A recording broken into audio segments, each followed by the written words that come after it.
कई बार पेरेंट्स बच्चे लेके आते हैं, स्पेशली इन्फेंट्स, 1 साल से कम उम्र के बच्चे के, मेरे बच्चे का पेट बहुत दुखता है अचानक, कभी कभी शाम को 7-8 बजे बहुत तेज दर्द होने लगता है, रोए जाता है, समझ में नहीं आता क्या करें। तो ये कोलिक हो सकता है जिसको हम इन्फेंटल कोलिक कहते हैं। बट इसके अलावा भी और कई चीजें हो सकती है। तो बच्चे का पेट दुखना, 1 साल से कम उम्र के बच्चा, क्या क्या हो सकता है? हल्का फुल्का अगर पेट दर्द हो रहा है, हो सकता है इंडाइजेशन हो सकता है बर्प ठीक से ना किया हो सकता है कोई पॉटी करी हो, परेशान हो रहा हो। लेकिन बहुत तेज अगर दर्द हो रहा है, रोए जा रहा है, समझ में नहीं आ रहा, एक डायग्नोसिस तो है इन्फेंटाइल कोलिक, जो कि कोई बहुत बड़ी चीज नहीं है, जिसको मैनेज करने के कई तरीके मैं आगे बताऊंगा।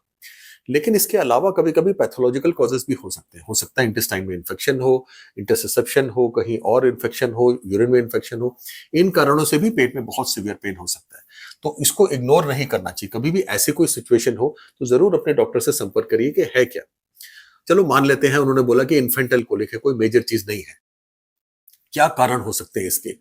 सबसे पहले ये बता दूं कि माँ के खाने से बच्चे का पेट नहीं दुखता। तो वो मदर का राजमा खा ले या छोले खा ले, उसको गैस हो गई, पेट दुख गया, ये इसके पीछे कोई साइंटिफिक बेसिस नहीं है। तो फिर क्यों हो सकता है पेट दर्द? क्यों, आप पूछोगे कि क्या कारण हो सकता है?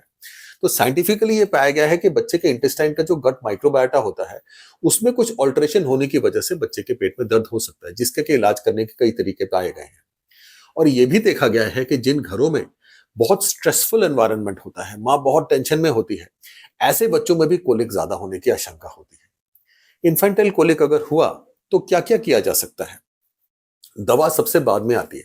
सबसे पहले आप बच्चे को उठा सकते हो, रॉक कर सकते हो, थोड़ा गोदी में उठाया, गाना सुनाया, म्यूजिक सुनाया।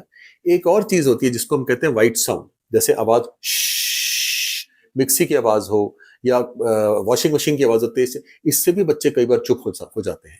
कई बार हल्का फुल्का मसाज दो, उससे भी बच्चे खुश हो जाते हैं। कई बार अच्छा से बच्चे को रैप कर लो, इससे भी बच्चे चुप हो जाते हैं। इसके बावजूद अगर ये सिचुएशन सेटल नहीं होती तो कई बार फिर डॉक्टर्स कुछ कुछ मेडिसिन देते हैं पेन रिलीफ के लिए, कई बार प्रोबायोटिक्स भी देते हैं, लेकिन ये सिर्फ प्रिस्क्रिप्शन के दौर पे ही लेनी चाहिए, अपने आप इसको लेके नहीं देना चाहिए। तो कुछ बेसिक बेसिक चीजें हैं, लेकिन इनके अलावा कुछ चीजें हो सकती हैं जिसकी वजह से पेट दुख रहा हो, ये भी दिमाग में रखना चाहिए। ब्रेस्ट फीडिंग रखना चाहिए, बॉटल को अवॉइड करना चाहिए, पेसिफायर को भी अवॉइड करना चाहिए। ये चीजें भी कंट्रीब्यूट करती हैं इस तरह के सिचुएशंस में। मैं समझता हूँ छोटी मोटी 2-3 चीजें शायद आपके लिए हेल्पफुल होगी। धन्यवाद।